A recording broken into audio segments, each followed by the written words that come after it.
Esse caso de fato, realmente parece que é infinito, porque vem um problema atrás do outro. E essa coisa de criar novos, né? Tem que criar novos.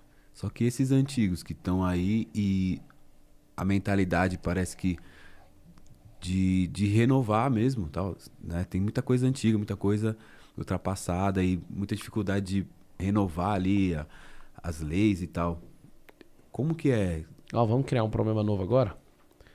Tem gente que fala assim, o Pablo não é a favor de uma empresa do Estado. Eu sou a favor de toda empresa que devolve dinheiro e alavancagem para o Estado. Ninguém nunca fez isso, nenhuma gestão na história do Brasil. Também Então, nunca vi, não. Então, eu vou te explicar agora. Nós vamos fazer uma coisa chamada equity. Criar um ministério de empresarização e dentro vai ter uma vertente de startup. Que dia que você viu o Brasil falar disso? Imagina o Brasil investir 100 milhões de reais num aplicativo. Eu dou a informação aqui para você fazer. Que nós vamos fazer. Se o povo quiser dessa forma.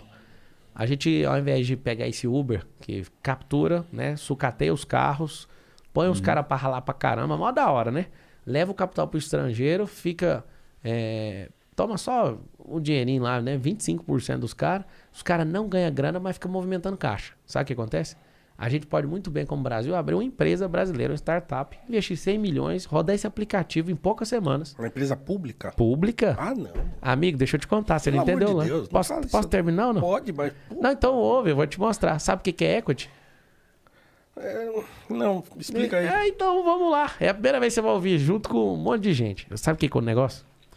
Imagina você pegando um governo, ao invés de cobrar 25% no cara, cobra 10%, já explita o dinheiro para cada um dos municípios onde está gerando renda, para não ficar nessa crocodilagem lá no parlamento de o cara que tem mais network consegue levar mais emenda para o município X. O que acontece? A gente investe do caixa 100 milhões para fazer um aplicativo desse.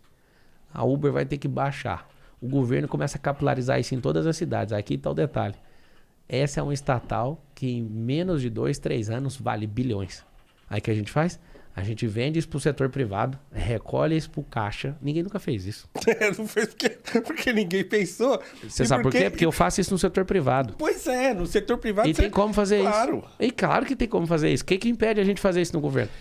O que impede isso de fazer no governo? Porque nós temos uma máquina que é um Leviatã. Eu tô te falando... Você vai enfiar esse mais uma empresa, mais uma estatal... Você não entendeu? Aí sabe o que você faz com uma que tá quebrando? Que tá ferrando com o brasileiro? A Petrobras. A gente tem que desestatizar essa empresa, vou te falar por um único argumento.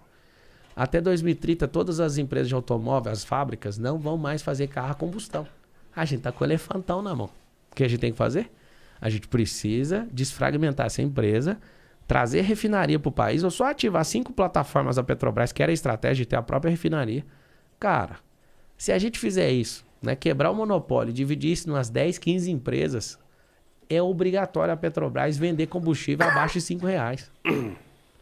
Por que eu tô te falando isso? Essa é uma empresa que já não tem futuro igual a gente imaginava. A gente precisa de energia limpa. A gente precisa de algoritmo, a gente precisa de dados. E se a gente fizer... Deixa eu dar só esse exemplo. Esse exemplo afeta a vida de 2 milhões de pessoas. O cara ia ter aumento de produtividade. O cara ia ter maior rentabilidade, produtividade. O Brasil ia ganhar com isso. Os municípios iam receber imediatamente. Assim, na hora que acontecer a corrida, já ia entrar pro caixa. Eu sou um pré-candidato municipalista. Por quê? Porque ninguém mora no estado, ninguém mora no governo federal. Até o governo federal mora numa cidade chamada Brasília. Então a gente tem que pensar nas cidades. Esse é um grande problema. Então você poderia se candidatar a prefeito, então? Olha, se esse fosse meu chamado, eu ia com muito prazer. Gostaria muito. Aí você ia agir onde as pessoas realmente moram. Agora imagina alguém que tem a mentalidade de municipalista sentando na cadeira do governo federal e falando assim, eu vou ajudar os municípios. Porque desde 88 para cá, a divisão dos impostos é completamente desproporcional em relação aos municípios. Sim, esdrúxula. Cara, se tivesse isso no meu propósito, seria uma honra ser prefeito. E eu tô aqui concorrendo a esse cargo e eu não vou concorrer em 2026. Eu não quero uma carreira política. Eu tenho 35 anos de idade, eu quero dar os melhores dias para mim, da minha vida, em prol dessa nação. Eu não quero ser salvador nem nada. Se eu quiser ser o salvador, eu ia ficar igual o Lula. 20 anos, depois mais 20, depois até 300 anos de idade, o cara tá lá pedindo para ser presidente. Olha, putz, quando você falou que... Sim, porque é o seguinte, você tem uma mentalidade empreendedora. Isso é óbvio, né? Você não chegaria onde você chegou se não tivesse. Então, cara, isso é ótimo. Agora, levar essa mentalidade empreendedora para dentro da máquina estatal e tentar fazer com que o Estado funcione como uma empresa privada, por exemplo, né? é uma pretensão tão fora da nossa realidade Então, que tá fica bom. difícil Então, entender vamos tirar essa como é que nuvem. você vai fazer isso funcionar. Tá bom, vamos tirar essa nuvem e vamos trazer os dados. A Dilma e o governo Lula abriram 56 estatais. Você sabe quantas que o Bolsonaro abriu? Mas não quero comparar. Mas você tem que comparar, porque não precisa de mim, não é ideia minha, é o que já acontece. Então, vou te dar um dado. No governo Dilma, ela quebrou a Petrobras, olhando para a questão de gestão, ok? Michel Temer fez um pequeno ajuste vinculando o preço de importação, dolarizou o petróleo 30% dele, que afetou 100% da produção nacional. Sabe o que aconteceu? A empresa acabou de distribuir um lucro. Esse lucro não é de estatal. A Petrobras é uma empresa de economia mista. Então, quando você fala assim que é uma viagem, eu estou te contando agora. O que é alguém que tem gestão pública e alguém que tem a gestão mista e entende de lucratividade? A Petrobras acabou de distribuir 48 bilhões de lucratividade. Você sabe qual que é a média de todas as empresas de petróleo do mundo de lucratividade? De 6 a 10%. Sabe qual é a da Petrobras? 38%. Por que eu estou te explicando isso? Porque não sou eu que estou com a ideia romantizada. Essa é a gestão profissional da Petrobras. Aí você pergunta para mim, você, presidente, você acha ruim ela ter essa lucratividade? Eu não. Só que é uma mentira falar aquela do povo. O povo tá pagando o pato, tá distribuindo para os acionistas. O que a gente tem que fazer? A gente precisa criar a liberalidade de comércio, o livre comércio. É muito bonito bater no peito e falar, Petrobras é minha, mas quanto você paga no combustível lá no Nordeste e tal lugar? R$10 o litro. Então não é sua. É assim... Não é eu que quero, já é assim. Então, as grandes estatais que funcionam, como os Correios, no governo do PT, eu não estou querendo perseguir ninguém, é só comparativo, é número. No governo do PT estava dando prejuízo. Agora, infelizmente, eu tenho que falar isso. Infelizmente, porque eu estou falando bem do atual presidente, mas isso são dados, não tem como esconder. Está com 3,7 bi de lucro. Por que eu estou falando isso? Que gestão profissional vem da onde? Do empreendedorismo. Eu tenho uma pergunta para vocês dois, posso perguntar? Pode, por favor. O que seria do Brasil sem as empresas? Vocês dão conta de responder?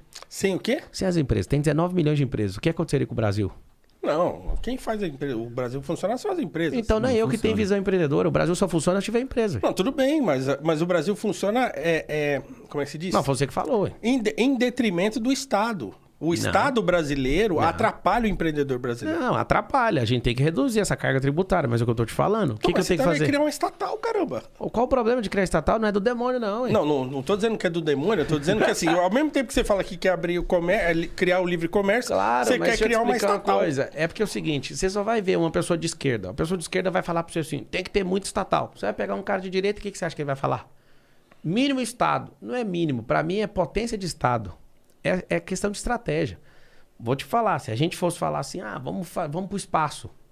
Amigo, a gente tem que investir nisso, porque só de investir nessa tecnologia a gente desenvolve a ciência, a comunicação, desenvolve tudo, a engenharia do país. Tá, mas o Elon Musk tá fazendo um monte de coisa aí sem Estado nenhum. Então, só 4 pessoas foram no espaço, 4 nações, Estados Unidos, China, Rússia e o Elon Musk. Ele é um exemplo que a gente pode ir mesmo sem ser Estado. Agora você imagina um Estado, pega as 3 nações, anota aí as 3 nações, Rússia, China e Estados Unidos. Onde que elas configuram? Entre as nações mais ricas do mundo. Então, eu não sou contra ter estatal. Eu quero uma estatal que dê resultado para a nação, que alavanca a nação. Então, se você for de esquerda, você fala assim, temos que ter muito. O PT abriu 56 só. Ou então o cara é de direita, não, Estado mínimo. Eu não sou a favor do Estado mínimo, eu sou a favor das pessoas crescerem e se tornarem governantes da própria vida. E aí o que acontece? Se a gente for inteligente o suficiente, como gestores públicos, a gente vai pegar oportunidades novas, criar estatais que alavancam dinheiro e que gera equity. Que é aquele negócio, cara. Eu tenho uma empresa minha de tecnologia que eu investi R$1 milhão de programação. Eu recebi uma oferta de 300 milhões nela, cara. 300 vezes. Imagina você fazendo isso com mais de 1.000 empresas. Eu faço parte do Bossa Nova, que é o maior grupo de startups do país hoje. Cara, imagina o governo federal investindo no empreendedorismo brasileiro, investindo bilhões e acertar na mão umas 3.000 startups.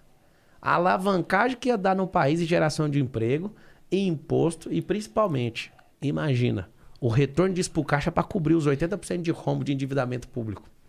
A gente não tem que ficar arrancando o couro do trabalhador. Você sabe quem é que paga imposto de verdade? É o consumo. Quem paga imposto de verdade é quem ganha um salário mínimo, cara. Sim. Então, se a gente não fizer situações novas, essas que eu tô falando para você, a gente vai ter um povo lascado a vida inteira. Pois é. Eu tenho muita dificuldade de acreditar nisso porque tem um fator que é o fator povo mesmo. Eu acredito no nosso povo. Não, eu não tô dizendo que eu não acredito no nosso povo, né? Eu também acredito num corpo... O sujeito que tá doente em coma, eu acredito que ele pode ficar bom. Então, né, se um parente meu tá lá deitado em coma, eu posso acreditar que ele vai ficar bom, né? Mas eu sei que depende dele também, se ele quer ficar bom ou não, né? A reação que ele tem ao remédio depende que tá da medicação também, tem gente que não quer dar a medicação. Entendeu? Então, tem um monte de situações aí que levam o povo a uma situação de letargia. Sim. Né? E o povo tá dormindo mesmo. Exatamente. E aí, assim, eu gosto de lembrar aquilo que o Platão fez. Porque o Platão, eu falo isso sempre aqui. O Platão, ele era parente de políticos, era um sujeito que viu a democracia ateniense nascer. E ele tinha pretensões políticas. Porque ele falou, poxa, caramba, é só a gente fazer assim, fazer assado. Eu conheço um monte de gente bacana e tal. Eu vou lá e faço, aconteça e tal. Quando ele tentou fazer, deu errado. Deu errado por quê? Porque ele percebeu que a Grécia estava doente. Ele falou, não dá para mudar. Não adianta. Qualquer político que você colocar lá, ele falou assim, os caras que vieram com promessa que iam fazer acontecer estão governando pior do que os outros que tinham antes. E o que o Platão fez então? Ele falou, tá bom, então eu acho que a gente tem que curar a Grécia.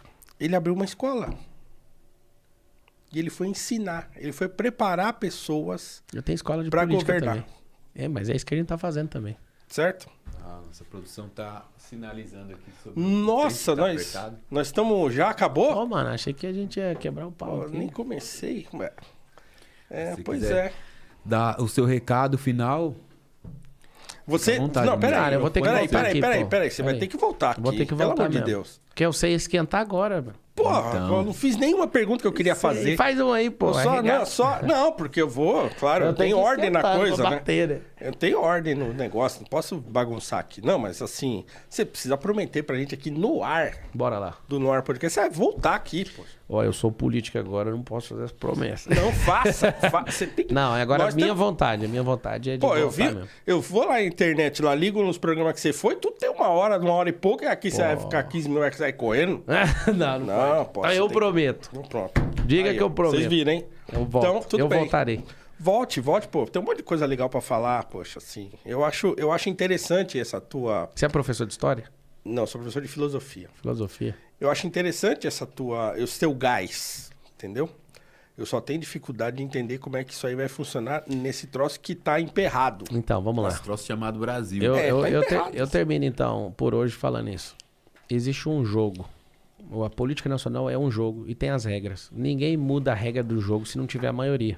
Então eu faço até um apelo aqui para quem tá assistindo a gente. Se vocês, né, que são pessoas inteligentíssimas, produtivas, que acreditam no povo, na nação, e mesmo que a maioria esteja dormindo, não fizerem parte da política, não tem como virar o jogo. Então o jogo não muda com o Salvador. Colocaram o Messias lá para resolver. Não, igual você falou, foi piorar. Só tem um detalhe. O que a gente precisa não é de um salvador da pátria. O que a gente precisa é de muita gente que acredita na pátria. E o que salva essa pátria é as 100 milhões de pessoas de carteira assinada acordando todo dia e trabalhando, velho. Hoje pessoas que trabalham na minha casa não conseguiram chegar porque o ônibus parou. Porque outro trabalhador entrou de greve e está reivindicando seus direitos. Só que a questão produtiva inteira para. E eu acho legítimo a questão da greve também. Não deu conta de negociar, é um direito legítimo. Mas é o que eu estou te explicando. A galera que acredita no Brasil, eles não pararam. E eu posso falar pra você, a gente ainda parece uns grãozinhos de areia. Mas tem muita gente nova na política e eu queria que vocês acreditassem nisso. E eu vou deixar uma última mensagem. Se você tem nojo de política, você vai ser governado por gente nojenta. E apesar de parecer que eu tô querendo uma oportunidade e tudo, cara, chegar no dia 2 de outubro e eu não vencer, eu não for pro segundo turno, rapaz, você tem que ver o tanto que a minha vida vai mudar pra negativo. Não vai acontecer nada. Agora eu quero dar meu melhor. Eu sei de onde eu vim, eu sei onde eu cheguei, eu sei o que eu posso oferecer pro Brasil. E me perdoa ter que sair, mas vocês são pessoas que estão me ajudando a levar essa mensagem. Então, eu vou voltar aqui, eu espero que vocês me quebrem no pau aí que eu tô à disposição. Não quero quebrar no pau. A gente quer conversar mais longamente. Vamos conversar. Entendeu? Assim, mas tudo bem. Volte, por favor. Tamo junto, até depois do Prazer fim. em recebê-lo. Parabéns pelo Sigam trabalho. muito. Sigam Pablo aí, Marçal Pablo Marçal 1. 1, é isso? É isso aí, no Instagram. Eu vou abrir uma caixa de perguntas lá, alguém abre, porque eu vou respondendo no trânsito. É isso aí, Pablo isso, Marçal essa 1, câmera é sigam. sua. Tamo junto até depois do fim pelo Brasil. Eu sei que às vezes você já tem seu político favorito, seu político de estimação. Mas se você pensar em primeiro lugar no Brasil, você nunca mais vai ter um político de estimação. Porque a verdadeira democracia, tá aqui meu filósofo, o nosso filósofo brasileiro. A gente tem que trocar essas pessoas de poder, né? Da cadeira. Né? O poder precisa de alternância, senão não existe democracia. O Essay de Queiroz mandou um recado para vocês. Políticos e crianças pequenas, bebês, precisam de trocar suas fraldas pelos mesmos motivos. Então você troca político e fralda de bebê pela mesma coisa. Cagadas. Um beijo no coração. Tamo junto. Muito obrigado por você que nos acompanhou aqui no ar podcast VaptVupt. Estamos juntos então, ou estaremos juntos na quinta-feira aqui em mais um programa. Tem um convidado muito bacana que lançou um livro sobre como não ser enganados por políticos. Boa. Então, não deixe de assistir. Aí você equilibra com esse pequeno episódio de hoje. Faz, quem que é o cara? Já entendi e tal. Ricardo Rous. Ricardo Rous. Anota aí pra mim que eu quero esse livro. Quinta-feira, Ricardo Rous. Eu não quero também ser enganado por políticos. Pois é. Então, vamos lá. Fique conosco, então. Quinta-feira estamos aí. Muito obrigado. Boa noite para todo mundo. No Ar Podcast. Vamos que vamos. É nóis. Beijo, abraço. Fé. Tchau, tchau.